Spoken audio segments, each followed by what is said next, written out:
La próxima vez que estés esperando en una estación o veas pasar una locomotora rugiendo a toda velocidad, ignora el tren por un segundo y mira hacia abajo. Justo debajo de esa maravilla de la ingeniería moderna, bajo el acero reluciente y la tecnología punta, verás algo que parece sacado de la edad de piedra. Verás rocas, millones de ellas. Piedras grises, feas y afiladas extendiéndose por miles de kilómetros sin fin. No importa si estás en España, en Japón o en Estados Unidos, las piedras siempre están ahí.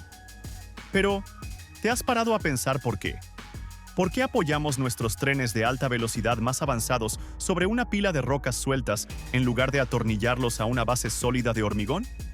La respuesta no es solo cuestión de dinero. Es una genialidad de la ingeniería que salva vidas a diario. Y mantente atento, porque estas piedras esconden una historia secreta que conecta los trenes modernos con los antiguos barcos de vela. Un dato alucinante que te revelaré al final. Para entender la función de estas piedras, primero debemos comprender la magnitud del problema. Un tren cargado es una bestia increíblemente pesada. Hablamos de millones de kilos de acero y carga concentrados en ruedas muy pequeñas. Si colocaras ese peso descomunal directamente sobre el suelo natural, el desastre sería inmediato.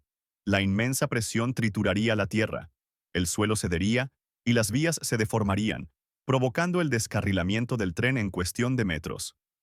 Necesitamos un intermediario. Aquí es donde entran en juego esas piedras, conocidas técnicamente como balasto. Imagina la vía férrea como un pastel de capas, diseñado meticulosamente.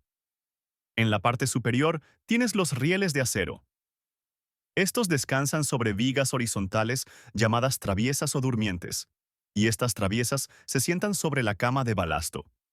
El trabajo del balasto es actuar fundamentalmente como un amortiguador y un distribuidor de presión, tomando el peso concentrado de las ruedas y dispersándolo sobre un área amplia. Es el mismo principio que usar raquetas para caminar sobre la nieve. En lugar de hundirte, flotas.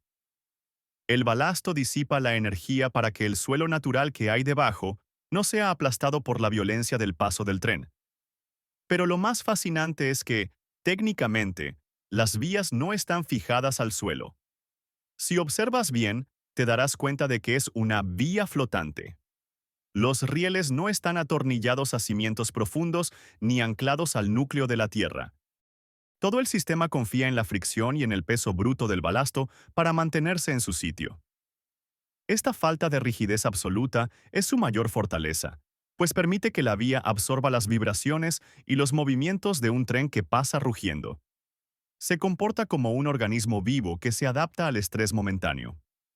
Si la vía fuera totalmente rígida, la tensión acumulada por la velocidad podría hacer que los materiales se partieran.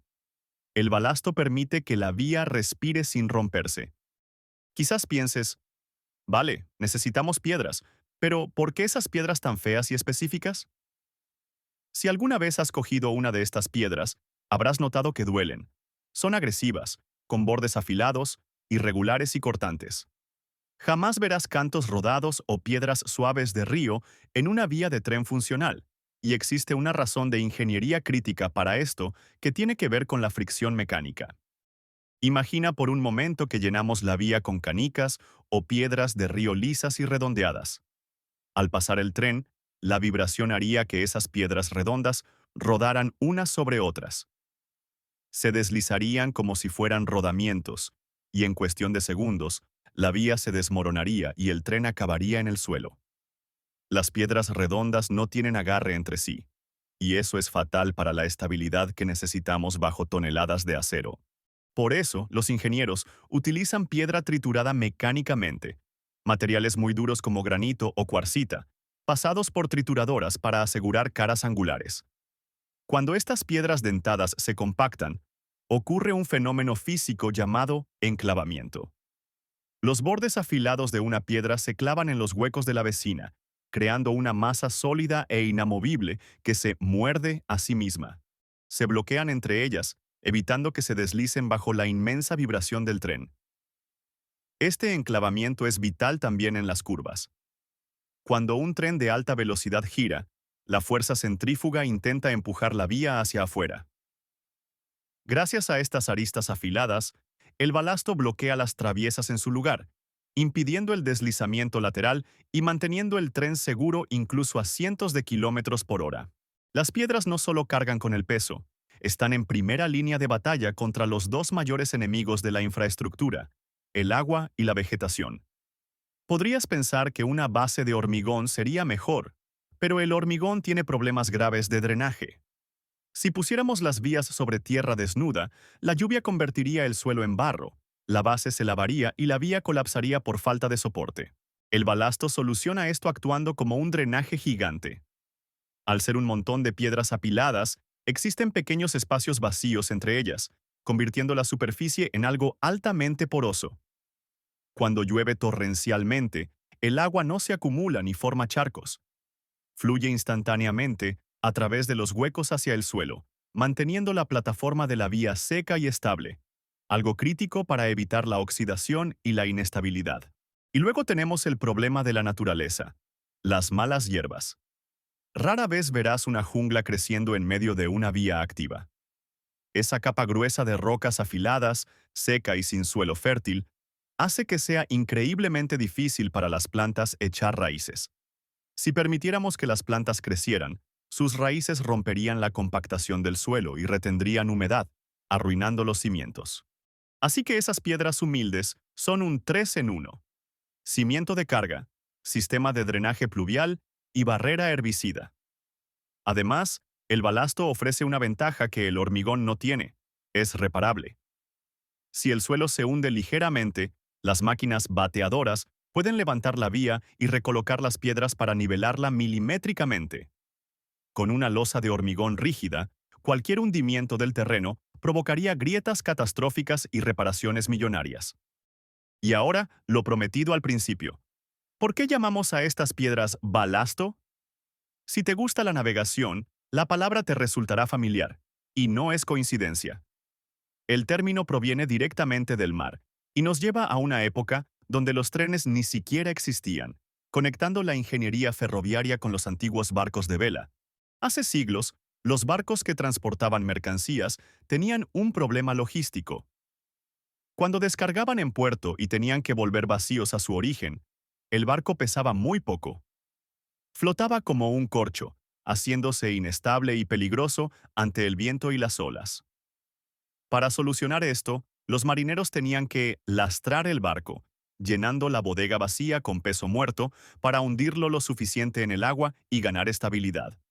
¿Y cuál era el material más barato y pesado que encontraban a mano? Piedras. A este peso muerto de piedras utilizado para estabilizar el barco se le llamaba lastre, o en inglés, ballast. Cuando estos barcos llegaban a puertos como los de Inglaterra para cargar carbón, tenían que vaciar esas toneladas de piedras en la orilla, creando montañas de escombros inútiles que ya habían cumplido su función en el mar. Aquí es donde la historia se cruza. Los primeros ingenieros ferroviarios, buscando un material barato y abundante para asentar sus nuevas vías sobre el suelo fangoso, miraron hacia el puerto y vieron esas montañas de piedras descartadas por los barcos. Pensaron, perfecto. Empezaron a usar el lastre naval para cimentar los trenes. La idea funcionó tan bien que no solo adoptaron el material, sino también el nombre. El balasto saltó del mar a la tierra para siempre. Así que, la próxima vez que veas esas piedras grises y afiladas mientras esperas tu tren, sabrás que no son simples escombros tirados al azar. Estás viendo una maravilla de la ingeniería civil capaz de soportar miles de toneladas, drenar tormentas perfectas y absorber vibraciones extremas. Son una tecnología simple que ha mantenido al mundo en movimiento durante 200 años. Es una herencia directa de los antiguos marineros que, sin saberlo, sentaron las bases del transporte terrestre moderno con sus desechos. A veces, las soluciones más avanzadas no requieren tecnología futurista, sino simplemente la piedra correcta, con la forma correcta, en el lugar correcto. Esto ha sido Historia de las Simples Cosas. Si te ha gustado este viaje, dale al me gusta y suscríbete para descubrir más historias ocultas a plena vista. Gracias por vernos.